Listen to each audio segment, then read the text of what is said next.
Cool. Rory, how did you find today? It looked like it was a kind of a good old-fashioned, hard-working day of Test cricket for you.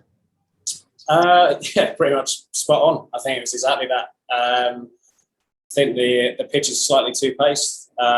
It's probably lent itself to, like I say, just a good old-fashioned day of Test cricket, really. And how about the stump score? There was the game kind of ebbed and flowed a little bit, and you worked hard up at the top and maybe had the better of the end there. But do you think it's about 50-50? Yeah, I think so. I think it's the sort of surface that is probably keeping everyone slightly interested at various points. It's probably not the easiest thing to force a game on from a batting perspective. Having said that, I think Loz has played beautifully and probably quite fluently for a surface as it is.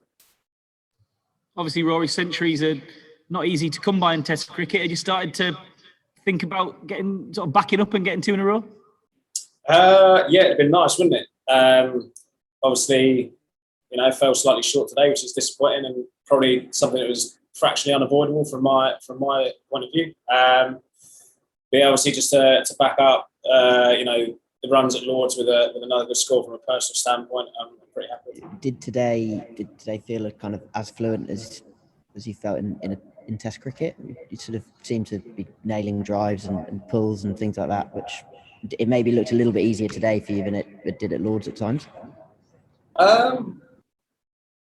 No, I wouldn't say so. I'd say it's fairly similar. I think, like I say, probably the surface wasn't the easiest to force it around on. But I think the rhythm I'm in currently that I've taken from county cricket to coming back into this environment has been good. So, yeah, it's just something I'm looking to continue on. If it looked quite nice, then I'm pretty happy with that. And just a word on the crowd chanting Rory Burns at Edgbaston.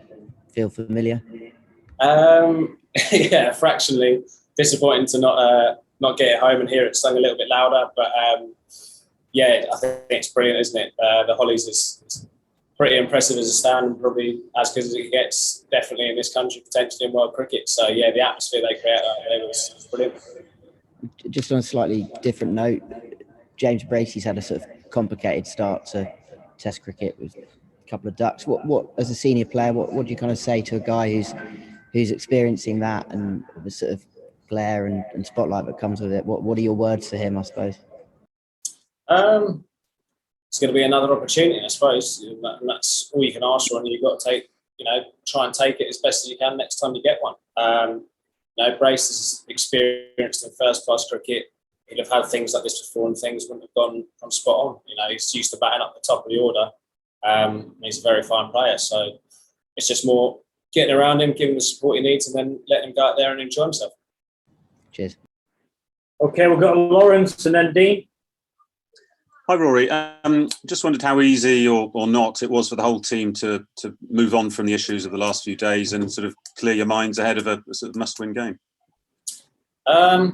Yeah, I mean, as soon as we got to Edgbaston, it was more, what can we do with this fixture? How can we, series in the balance, how can we win the game? How can we win the game, win the series? So from that perspective, it's just been all eyes on the cricket and focus on the cricket and trying to produce our best stuff out on the pitch. Thanks. Okay, Dean, please. Hi, Rory. Well played. I mean, as a teammate of Dan and watching the way that he went about his business this afternoon, how much did you enjoy watching the sort of style with which he played? I mean, clearly a pretty confident stroke maker, and it just looked like the ground was rocking with him. Yeah, it was good to watch, wasn't it?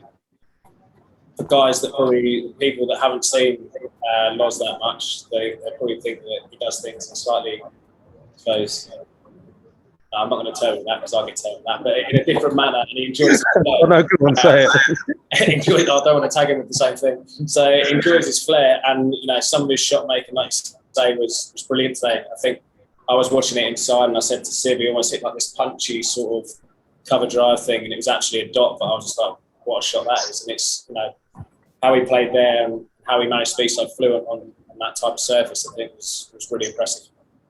And is that just the kind of balance that I guess a few of the batsmen are kind of wrestling with at the moment, because quite a few have got all the shots in the locker, but I guess choosing when to bring them out is what it's all about. Yeah, I think that's Test cricket, isn't it, in a way? So how can you cope with pressure, and how can you get yourself into an innings and get yourself going? So yeah, that's long format cricket, and sometimes it goes away and sometimes it doesn't. Cheers, thanks. Okay, John Etheridge, and then we'll take one more. Go ahead, John. I was going to ask about Dan Lawrence, but I suppose I'm going to ask about your mate Simply's sweater, and he hadn't booked it at his dive for the crease at Lord. Was that a kind of superstition thing, or what? Sorry, is that about Simpson's sweater? Yeah, because it looked like he spilled coffee on it, but it was the dive. It's not being run out of Lords. I think that's from, yeah, like you say, I think that's from when I sent him back at Lords, and I'm not sure how they go in the wash. So I think that was more just it'd rather it still fit him and be dirty than be slightly too small. But it's not a superstition thing. He's just not up to date with personal and aerial and all the rest of it. Yeah, I think you might have missed washing. Yeah, right. Thanks. Cheers.